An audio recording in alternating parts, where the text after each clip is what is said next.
Welcome to the Unbiological Dad. My name's Keith, and well, I'm the Unbiological Dad. In this episode, I'm going to talk about what happens when you get that knock on the door from DFCS, DFCS, CPS, or whatever your division of child services is called, and they ask you to watch a relative's child for them. So, when the Department of Family and Children's Services asks a person taking a child, it typically involves a situation where the child is in need of a safe and stable environment due to concerns about their well-being. Here's kind of a general overview and what I've experienced when going through this. Assessment and placement. I'm going to call it defects here. That's what they are in Georgia. It could be CPS or DFS. Just for me, I'm going to say defects, which is DFCS. So anyway, defects conducts an assessment of the potential caregiver to ensure that the home is suitable and can meet the child's needs. This may include background checks, home visits, and interviews. Temporary or emergency placement. Depending on the urgency of the situation, defects may place a child with the caregiver on a temporary or emergency basis. This allows the child to be removed from an unsafe environment quickly. Court involvement. Usually within 30, 60, or 90 days, the court does become involved. Legal proceedings may be initiated to formalize the placement. This often involves a court hearing where the court determines if placing a child with the caregiver is in the child's best interest or not. Temporary legal custody may be granted to defects or the caregiver. Now, typically, once it goes to court, there will be an attorney assigned to the child, himself or herself, no matter what the age is for the child. There will be legal representation for that child. So, when these court cases occur, the parents typically get representation, and that can be provided for them by the court if so needed. Now, then, for the child, again, the court will appoint an attorney, and I would love to have an interview at some point with an attorney on this whole topic, especially if they've represented children before. So if you know of anybody, or you are somebody that is an attorney that has represented children in these kind of topic cases, I would love to do an interview with you. No need to go anywhere. I would just do a Zoom interview. But anyway, continuing on. So next is you, right? If you're watching this, I'm guessing you're a grandparent, aunt and uncle, sister, brother, or some type of family member watching this, because this is kind of targeting that group, kinship care, in this specific video. So anyway, you, however, unfortunately will not be provided an attorney. If you want legal representation throughout this, you will need to hire an attorney, or consult with an attorney yourself. Like, let me throw my disclaimer out there real quick. I am not an attorney. I am not a paralegal. As I mentioned before, I'm not even a friend of an attorney or a paralegal, really. I can kind of might be acquaintance with some. But anyway, what I'm saying here, especially consider all 50 states in the United States, and then if people are watching from other countries, the laws within all those regions, I don't know specific laws in that. I'm talking about my experience, which happens to be in Georgia, and it should be similar for most states, but again, you need to seek legal representation for yourself. So anyway, so generally speaking, the first couple of visits, it's really not necessary for you to have legal representation. I personally did not get my own legal representation until it became apparent that we were going to, well, first get permanent guardianship, permanent custody. What's the difference between those two? No, I do know, but I'm gonna save that for a separate video, and that probably will be the next video that I post after this one. So anyway, until something came along that was permanent, I did not seek out legal counsel, and especially once we were ready to adopt, I had to go through an attorney for that. And I'm gonna do a quick plug for somebody that is not sponsoring this video, and it'd be great if they would, but it's not. This is a tiny channel at this point. Through my work, I have an option to purchase legal insurance.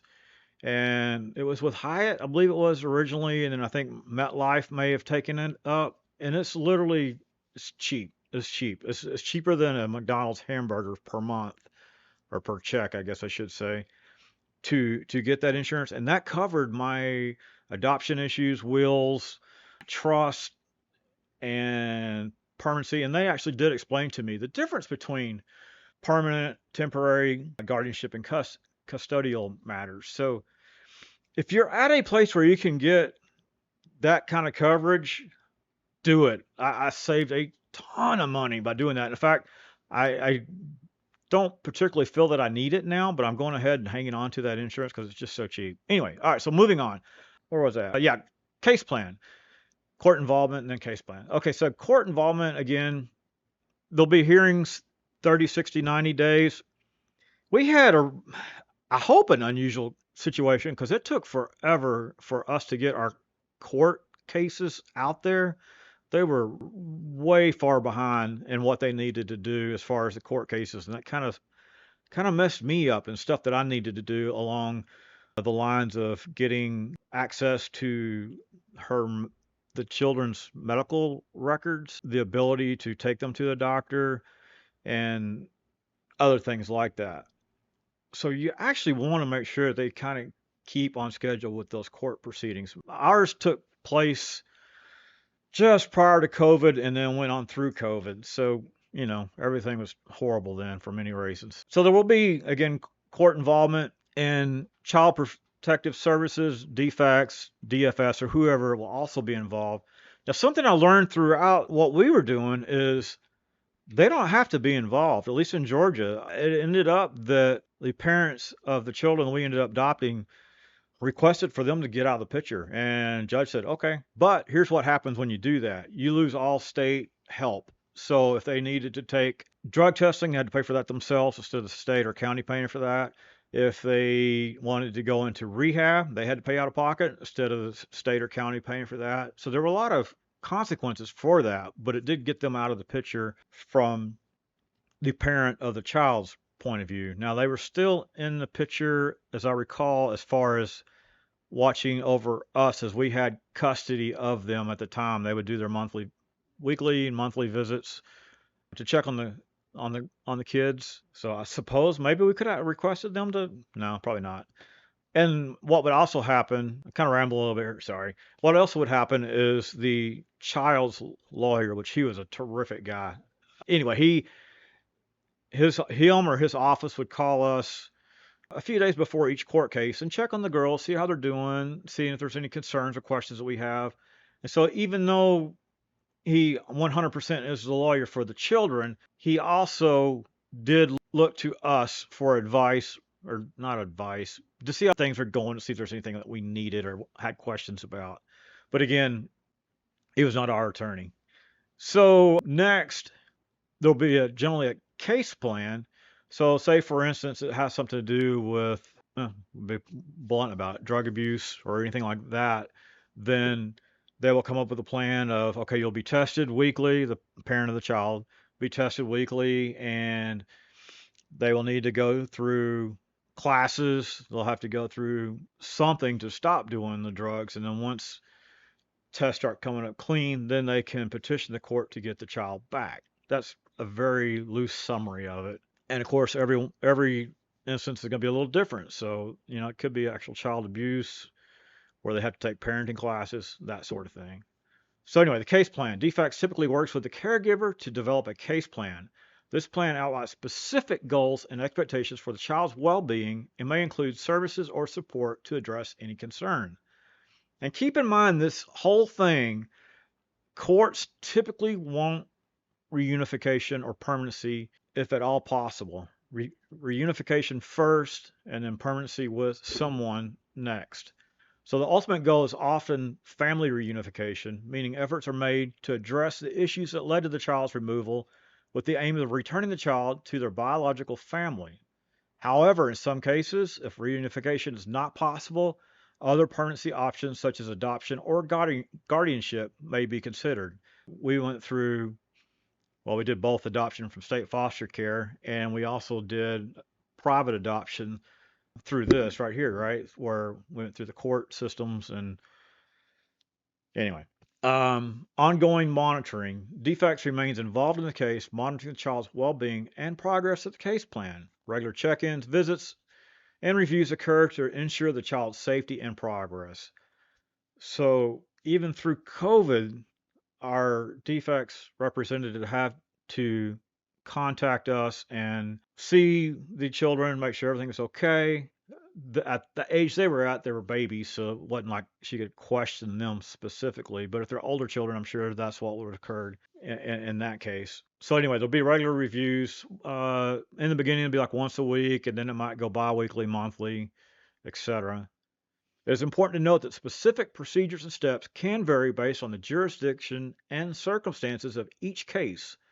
Legal representation and cooperation with defects are often essential for both the caregiver and the child involved in the placement process. So again, the child's welfare and well-being is what we are addressing here. That's what the courts are addressing. That's what defects is addressing. Hopefully that's what you're addressing as well. So that's kind of a semi-quick overview of what happens when you get that knock on the door or the phone call and defects ask you to come to pick up the child. With us, we got a phone call and they wanted us to come pick the child up that day. And of course, in our case, it was a grandchild. We we went and picked her up. We just drove straight out there and got her. And she kind of went over a real quick briefing of what to expect. Well, of the next step, I guess. That she'd be contacting us and visiting us, and then eventually there'd be a court case. So we took her into our house, and in theory, court cases are 30, 60, 90 days, and then they kind of space out from there 6 months, a year, and then they do yearly.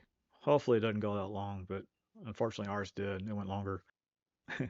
When you first pick that child up, some advice from me that went through that: start immediately thinking about the future, right? The next day, the next week, the next month, and further out. Like, are you wanting to bring that child into your home permanently? If not, man, it's going to sound harsh. If not, you probably wanted to place that child in a home, my opinion, that would be more willing to take the child in permanently. Now, I mean, for like 30 days, 90, 30, 60 days, it's not that big of a deal. But as that time grows, and you get to a year, 2 years, especially when they're babies, they're going to bond with you and you're going to bond with them. And trying to think of what personal information to let out and what personal information not to let out. You know what? Let's do this. I'm going to put a link down there in the description to a video, to a movie called Removed. I believe it's Removed 1 and Removed 2. And it shows from a child's viewpoint of going through foster care and what happens when she has to go into foster care and then bouncing around, the abusive relationship. Not saying that's the problem with you and your child's home, but in this video, it hits hard. Yeah, it hits hard. So I highly recommend, if you're starting into this process, or if you're starting adoption from state foster care, watch that video. I'm not affiliated with it at all. It happened to come out while we were in the middle of, I think it was just right after we adopted our daughter from state foster care. And it kind of helped me view the world from her eyes to kind of understand a little bit more of what was going on in her life. It's harsh.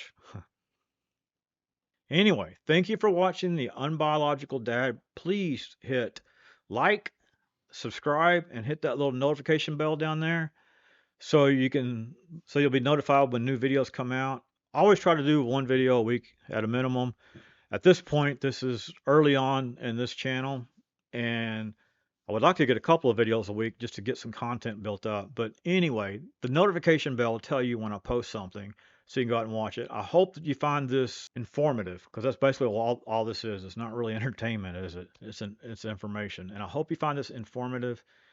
Be sure to check with your local family services for more information if if you've got that knock on the door, or if you suspect you might be getting that knock on the door pretty soon, or maybe you just want to, maybe you see something going bad and you want to ask to have the child brought into your home without defects or CPS or whoever getting involved. Go ahead and start looking into the different things. And there's so many topics here that I want to talk about on this channel. I think the next one's probably going to be the differences between guardianship, custody, fostering, and adoption, because custody and guardianship, they get kind of blurry sometimes, and I think that's one of the big questions that come up within within relatives that are watching kids. So anyway, thank you for watching The Unbiological Dad.